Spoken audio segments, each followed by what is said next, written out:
இயேசு உங்களை நேசிக்கிறார். பிரியமானவர்களே, இந்த நாளில் ஆண்டவர் நம்மளோடு பேசும்படியாய் வேதத்திலிருந்து ஒரு வசனத்தை கூட வாசித்து ஆண்டவர் நம்மளோடு பேசுகிற காரியத்தை பார்ப்போம்.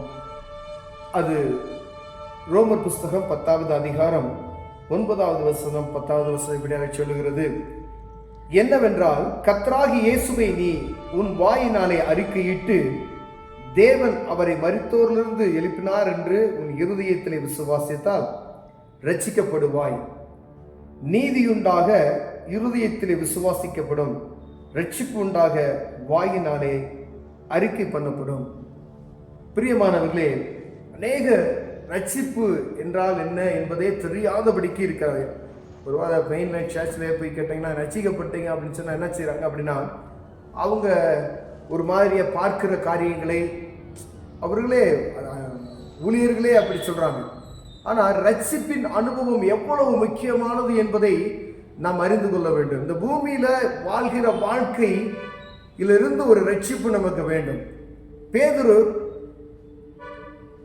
கடல்ல மூழ்கி போகிற ஒரு சூழ்நிலை, இயேசுவே என்னை ரட்சியும் அப்படின்னு சொல்றார். அப்போ அவர் கரத்தை பிடித்து, அற்ப விசுவாசியே ஏன் சந்தேகப்பட்டா என்று சொல்லி என்ன செய்யறாரு, கரத்தை பிடித்து தூக்கி விடுகிறார்.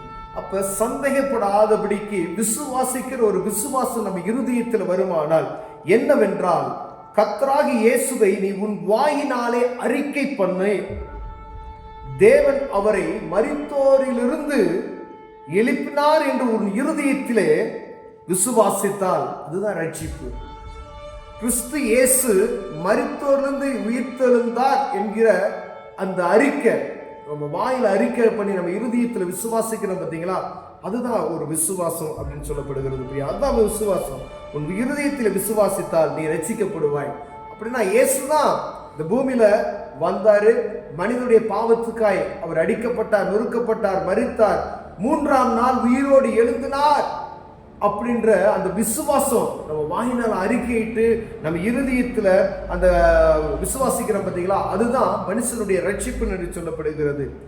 நீதியுண்டாக இருதயத்திலே விசுவாசிக்கப்படும், நீதி உண்டாக இருதயத்திலே விசுவாசிக்கப்படும், ரட்சிப்பு உண்டாக வாயினாலே அறிக்கை பண்ணப்படும் என்று சொல்லப்படும். வாயினாலே நீங்க அறிக்கை பண்ணணும், இயேசு எனக்காக ஜீவன் தந்தார், இயேசு என்னுடைய பாவத்தை மன்னித்திருக்கிறார், இயேசு என்னுடைய அக்கிரமங்களை அவருடைய சிலுவையில வெற்றி சிறந்திருக்கிறார், எனக்காக தன் ஜீவனை கொடுத்து உயிரோடு நின்று இருக்கிறார் என்ற அந்த உணர்வு வாயினாலே நம்ம அறிக்கை பண்ணுகிற அந்த அறிக்கை தான் ரட்சிப்பின் அனுபவம். பிரியமானவர்களே, இதை நான் மாத்திரம் இருதயத்தில் வைத்துக் கொண்டிருக்கிற அனுபவம் கிடையாது.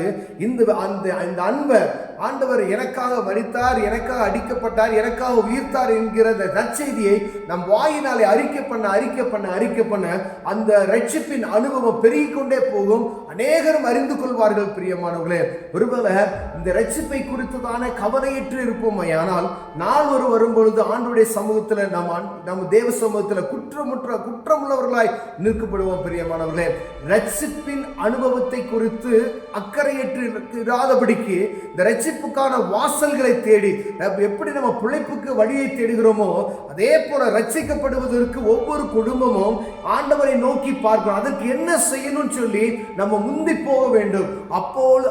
அப்படியானால் ஆண்டவர் நம்முடைய ரட்சிப்பின் அனுபவத்தை மாத்திரமல்ல, நம்ம ஆவிக்குரிய வாழ்க்கையில ஒரு பெருக்கத்தை மாத்திரமல்ல, நம்முடைய குடும்பத்தினுடைய ஆசீர்வாதத்தில் ஒரு பெருக்கத்தை காண செய்வார். பிரியமானவர்களே, ரட்சிக்கப்படுவதற்கு நம்ம என்ன செய்ய வேண்டும்?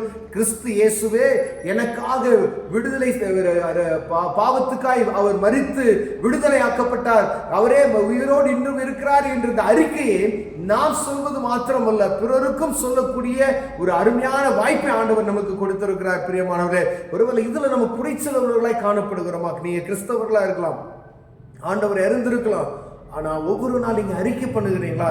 யார்கிட்ட சொல்றீங்க? ஆண்டவர் தான் வல்லமையுள்ள தேவன், அவர் தான் சர்வ வல்லமையுள்ள தேவன். பாருங்க என்ன அந்த வசனம் பாருங்க, விசுவாசித்தால் ரட்சிக்கப்படும். எப்படின்னா உன் இருதயத்திலே விசுவாசித்தால், முதல் நீங்க அதை விசுவாசிக்கணும்.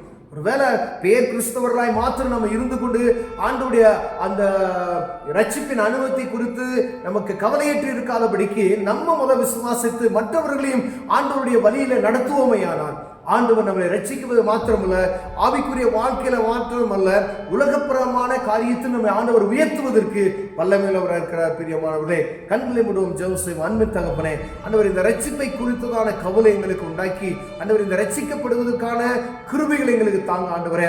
இயேசுவின் நாமத்தினால ஜெபிக்கிறோம் ஜீவனுள்ள நல்ல பிதாவே, ஆமென்.